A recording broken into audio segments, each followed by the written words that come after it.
Bikini competition nutrition. What does it look like in these last few weeks of prep? Question I get all the time. I'm covering it today on Protein Power.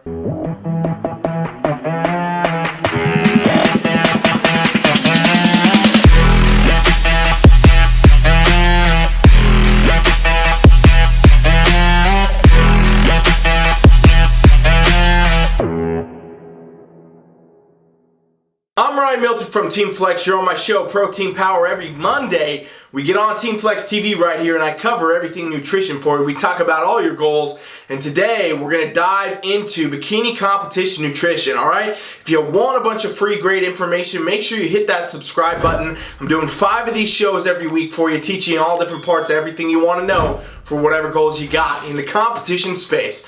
All right, let's talk about this bikini competitor nutrition now.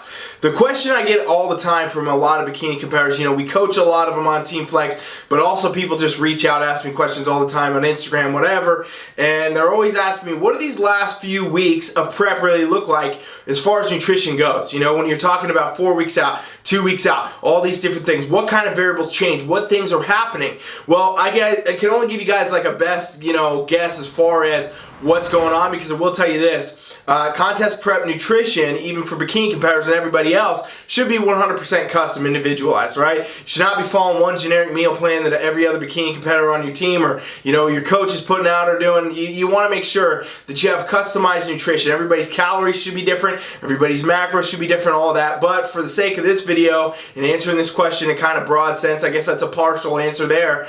Really what you're looking at least the way we do it, would be a higher protein intake, all right? So your protein you want to have be at a pretty high amount at this point of prep. You've been dieting down for 8 weeks or more now to try to get stage ready. You want to make sure your protein is in a high spot. And this is to help preserve muscle, but also help burn more body fat. And, protein is really the most essential kind of nutrient when we're talking about this late phase of contest prep, because it's going to help you maintain your muscle, maintain your shape, and help you get leaner coming into stage, all right?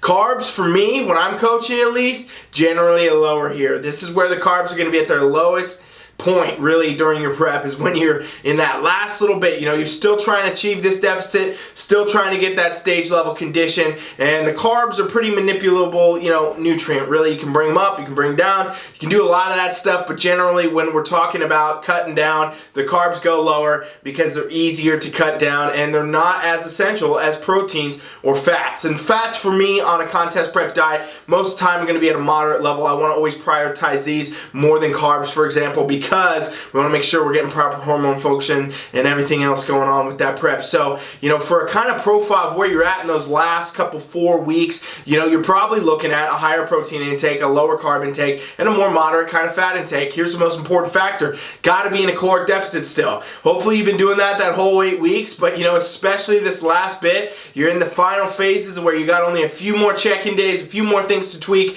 before you get into stage. You want to make sure that you're going to be nailing that contest prep condition, getting on stage, looking at exactly for what the judges want to see, right? So let me tell you a little bit more about those last few weeks and coming into that show right after this break. TeamFFLEX.com presents a revolution in the online competition coaching experience. Contest prep has been redefined. From anywhere around the world, at the touch of a button, your entire totally custom coaching experience built just for you. Constantly monitored and adapted by your own expert competition coach. The most complete competition coaching experience awaits you now. Go to TeamFFLEX.com and try it free. Alright, so I gave you my kind of overview as far as where your macros might be. Again, this could be different for everybody. I do have some people that don't come in on those types of profiles, but for a majority of bikini competitors, that's kind of what you're looking at as far as dieting down. That's really almost for every division, honestly, but that's kind of what the assumption is there. As far as the last few weeks, though, this is where things can change, right? You hear about peak week, you hear about all these special times where you got to manipulate all these things to do all that. The truth is, I do not do that as a coach, and I have never done that as a coach, and we've had great success on TeamFFLEX with our competitors. I don't do a lot of the manipulations at all. I do very minute manipulations and small changes. Here's what I would suggest to all you bikini competitors out there. If you're coming into the last 10, 7 days out from your show, this kind of peak week time, start looking at foods that you may want to pull out that could be causing you bloating. All right, and you know what they are based on if they're causing you bloating. Okay, if every day you're drinking your protein shake at 9 and by 9:15 you're like, wow, my stomach's feeling bloated, I'm feeling this way, that's probably a food that you would want to pull out in that last phase of prep. And this is because, as you go into the show, the last thing you want to end up being is bloated or holding water or not feeling good in your stomach. Digestive issues of any kind go directly against your goal of getting on stage in a bikini and rocking it, right? So you kind of want to review these foods and look at that. We also, I have a list, honestly, that I send all of our competitors of potentially bloating foods. And I say, hey, if you're eating any of these, because we do macro tracking on TeamFFLEX, so people choosing their own foods 99.9% of the time.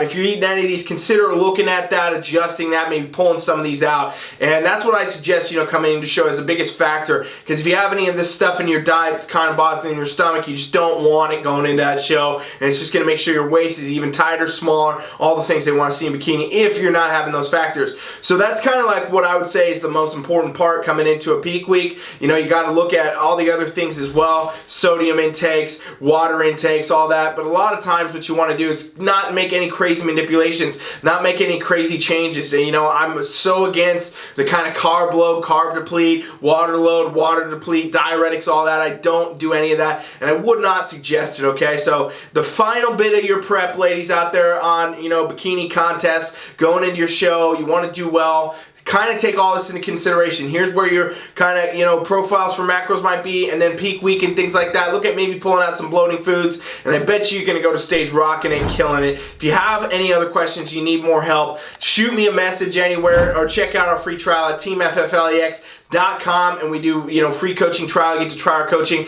The exact experience we give all of our clients and athletes, totally free. So check that out, and I hope to see you over there. Thanks for watching Protein Power. Make sure you subscribe, and if this was anything helpful to you and you know anybody that could benefit, please share. I'm Milton from TeamFFLEX. Thanks for watching.